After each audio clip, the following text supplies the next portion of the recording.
The Galactic Coalition's orbital station Sentinel Prime had protocols for everything: quarantine procedures for unknown pathogens, diplomatic channels for first contact scenarios, emergency suppressors for gravity failures.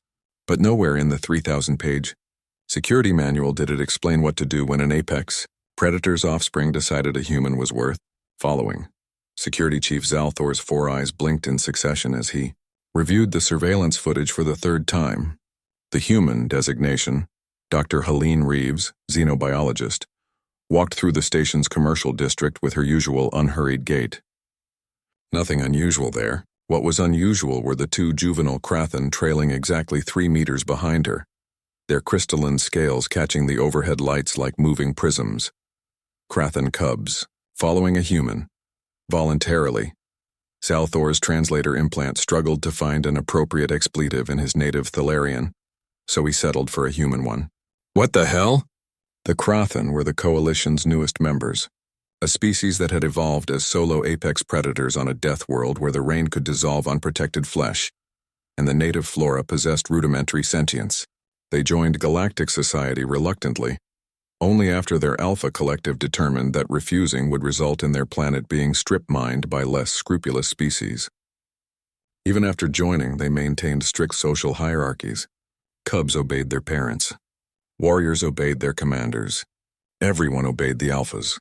Cubs did not follow random aliens through shopping concourses like lost puppies. Zalthor activated his comm.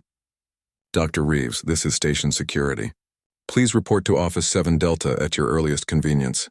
Convenience in security speak meant immediately.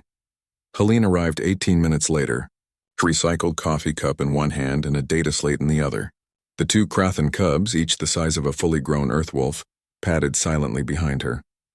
They waited outside the office without being told, settling onto their haunches with the patience of statues. Dr. Reeves, Zalthor began, gesturing toward the viewport where the cubs were clearly visible. Would you care to explain your companions? Helene glanced back as if only just remembering they existed. Oh, them. Yeah, they've been following me for about 4 days now. 4 days? Zalthor's primary eyes widened. And you didn't think to report this? Report what? 2 kids hanging around. She took a sip of her coffee. I figured their parents knew where they were. These are not kids, Doctor. These are Krathen juveniles. Their species has killed Coalition observers for making inadvertent eye contact. The last time someone tried to touch a Krathen cub without permission, they found his arm in a recycling chute 3 decks away. Huh. Helene looked genuinely puzzled. They seem pretty chill to me. One of the cubs outside, the slightly larger one with a distinctive scar across his snout, turned his head as if he'd heard his cue. His vertical slit pupils fixed on Helene through the transparent aluminum, and his tail twitched once. That one is called Varu, Helene said. He's the bold one, always first to investigate new things. His clutchmate is Sitha. She's more cautious, but she's got better instincts. Zalthor felt a migraine developing behind his tertiary eye. You named them? No, those are their actual names. I asked. You asked. The security chief pulled up his data slate, scanning through diplomatic files. Doctor, according to our xenological database, the Krathen do not share designation names with outsiders. It's considered an intimate act reserved for pack-bonded individuals. Helene shrugged. They told me anyway. 20 minutes later, Zalthor found himself in the supremely uncomfortable position of contacting the Krathen delegation directly. The face that appeared on his comm screen belonged to Alpha Commander Thresh, whose reputation for violence preceded her like a shockwave. Security Chief? Her voice rumbled through the translator like grinding stone. Explain why you interrupt my strategic planning. Commander, we have a situation involving 2 of your cubs. They've been following one of our human personnel for several days. Silence.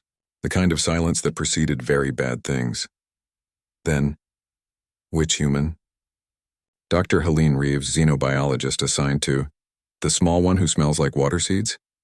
Zalthor blinked. I suppose coffee beans could be described as water seeds, yes. My cubs are safe.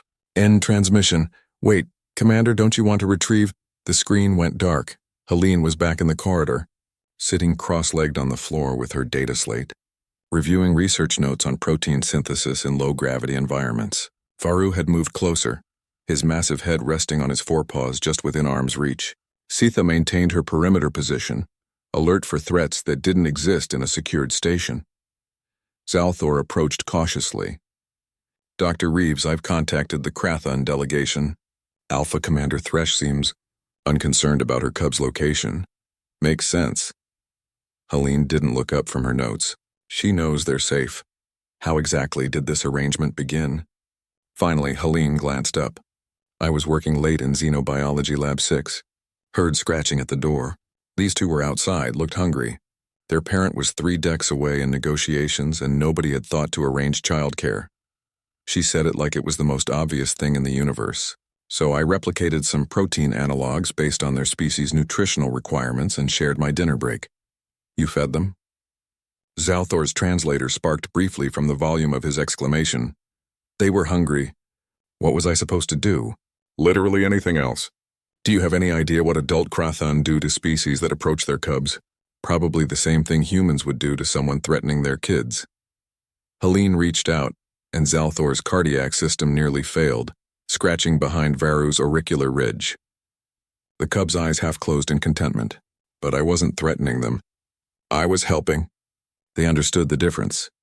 Varu made a sound, a deep thrumming that vibrated through the deck plating. Sitha echoed it from her position. The translator struggled before producing, "Pack Sister shows respect. Pack Sister provides. Pack Sister does not demand obedience, earns it." Zalthor stared. Krathun cubs weren't supposed to be capable of complex linguistic processing yet. "They don't obey anyone," Helene said simply. "Not really. They follow strength, sure, but also kindness, consistency, respect." She stood, brushing off her pants. "Humans figured that out with dogs about 15,000 years ago. Guess we're just applying old lessons to new friends. But the rest of the galaxy keeps trying to dominate them or avoid them entirely. Nobody just talks to them, treats them like people." She smiled at the 2 cubs. "Come on, guys. I've got a meeting with the botanical department." Varu and Sitha rose as one, falling into formation behind her. Zalthor watched them go, updating his incident report with numb efficiency. At the bottom, he added a personal note. "Recommend updating coalition protocols. Humans possess inexplicable ability to befriend apex predators. Advise all species to avoid conflict with Earth nationals whenever possible. They won't fight you themselves. They'll just make your most dangerous warriors fight for them instead." He paused, then added, "And they'll do it by being nice." Somewhere in the station, Helene bought Varu and Sitha protein snacks from a vending machine, completely unaware that she'd just rewritten 3,000 years of diplomatic precedent. Humans, Zalthor decided, were going to be a problem. Or perhaps, he reconsidered watching the surveillance feed. They were going to be the solution.